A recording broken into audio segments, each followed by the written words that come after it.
12 турбулентни месеци за граѓаните и за државата, исполнети со исчекување и надежно и со големи разочарувања и тага, и по некој убав момент која донесе онаа долго посакувана среќа и насмевка на лицата. Влеговме во 2021 година со надеж дека пандемијата на коронавирусот ќе заврши. Излеговме со повеќе од 5000 нови жртви, но со далеку поголемо искуство и знаење. Здравствените работници и оваа година се хероите во државата. Новоста се вакцините, кои во март годинава конечно пристигнаа, и процесот на вакцинација. Прва, втора, трета бустер доза. Поддржувана и оспорувана истовремено, задолжителна за нормално социјализирање и функционирање во општеството.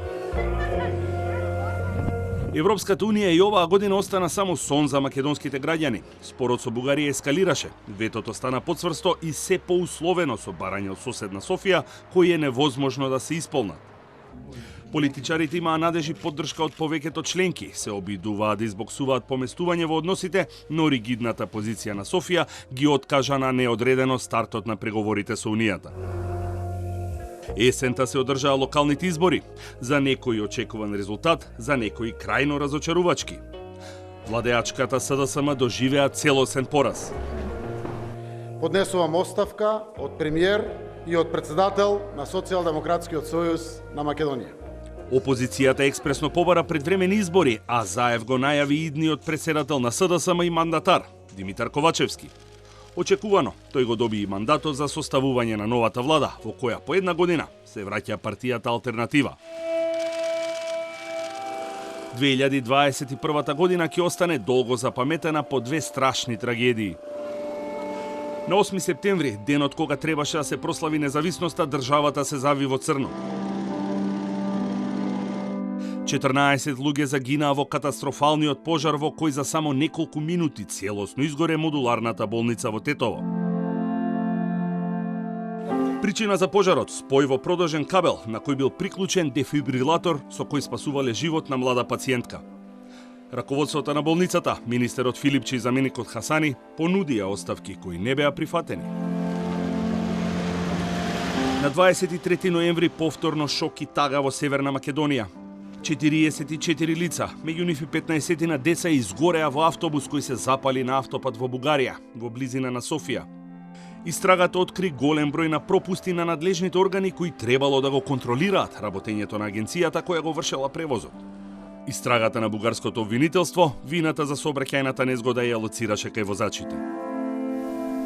Во август се случија катастрофалните пожари во кои изгореа десетици илјади хектари шума. Кочани, пробиштипи, Берово беа на граница да бидат збришани од мапата.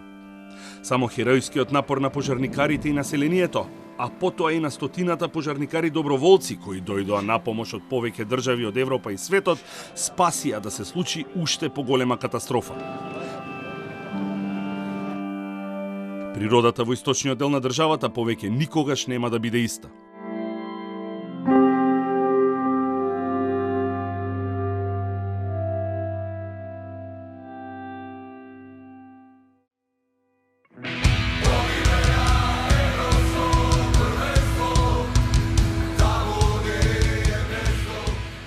Но не беше се така црно во 2021, а за тоа се погрижија македонските спортисти. Од име на Европско стана јаве, македонските фудбалери заиграа на едно големо надпреварување, иако без победа, но со солиден впечаток. Десетина дена граѓаните беа во фудбалска еуфорија и транс, ги бодреа репрезентативците, предводени од безвременскиот Пандев и селекторот Ангеловски. По 2 децении македонските спортисти донесоа олимписки медал дома.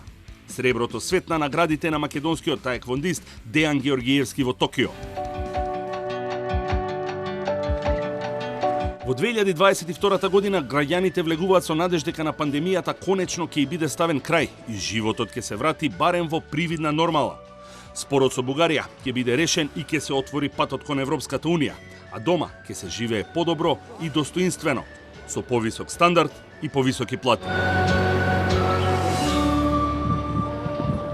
Од Скопје, за Гласот на Америка, Огнен Чанчаревиќ.